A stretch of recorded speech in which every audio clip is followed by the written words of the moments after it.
The following opinions are solely those of BoatTest.com and its test captain. Hi, Captain Steve for BoatTest.com, and today I'm on an all-new boat from Beneteau, the GT35. I'm going to put her through a full sea trial and see how she does. The design team at Beneteau tell me that they created the GT35 in order to inject some serious competition into the open dayboat market. Here we have a boat suitable for weekending but equally capable of entertaining 10 friends for a day on the water. In this case, Beneteau simply took its well-proven GT34 hull and formatted it into an open layout. Let's look at some of the operational features, starting with access to the ground tackle. Hatch forward opened with a lift and lock latch. Windlass inside, Lumar, access to the road over to the side. At the bow, 29.5-inch rails, which I find impressive. The daily engine checks, well, it's a little bit of a cramped space, but by the nature of the Volvo Penta engines, it's not so hard to do. With the Volvo Penta engines, everything that needs to be checked is right at the front of the engine, and in this position, I'm sitting here facing the front, so it works out just fine. Fuel filters are attached to the back of each tank. The Beneteau Gran Turismo 35 has a length overall of 37 feet 7 inches, a beam of 11 feet 11 inches, and a draft of 2 feet 9 inches. With an empty weight of 11,177 pounds, full fuel and 3 people on board, we had an estimated test weight of 12,892 pounds. This is an air step hull, which we've reviewed extensively, so I was excited to see how it delivered in this test.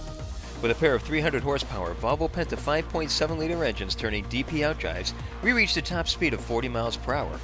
Now, here's where that air step hull comes into play. Interestingly enough, the miles per gallon changes only marginally throughout the power curve and changed even less from 3,500 RPM to our top speed of 5,000 RPM. Best cruise was virtually the same between 4,000 RPM's 29.3 miles per hour and 4,500 RPM's 34.5 miles per hour. 4,000 will give a more comfortable ride through chop, 4,500 will give a better speed, so choose accordingly. Sadly, we had a flat comp test day, and as such, we were not able to tout the virtues of the air step hull's wave penetration. But we have tested other boats, and the benefits are immediately evident in moderate sea conditions, and now we see that in mild conditions there's even further benefit. As for the handling we did experience, she showed brisk acceleration reaching planing speed in 4.5 seconds, 20 miles per hour in 6.7 seconds, and 30 miles per hour in 11.7 seconds. The bow does come up 16 degrees, which block the view ahead from the seated position, so don't be shy about adding power. Once on plane, I didn't really see the need to adjust the outdrive trim much, as she seemed to find her neutral cruise attitude on her own. External trim tabs only serve to counter an uneven distribution of weight. This Helm, textbook Beneteau with a combination of analog gauges and digital readout. Simrad display right in the center. All of the switches are grouped together nicely. Horn over to the left side, I'd like to see that colored red.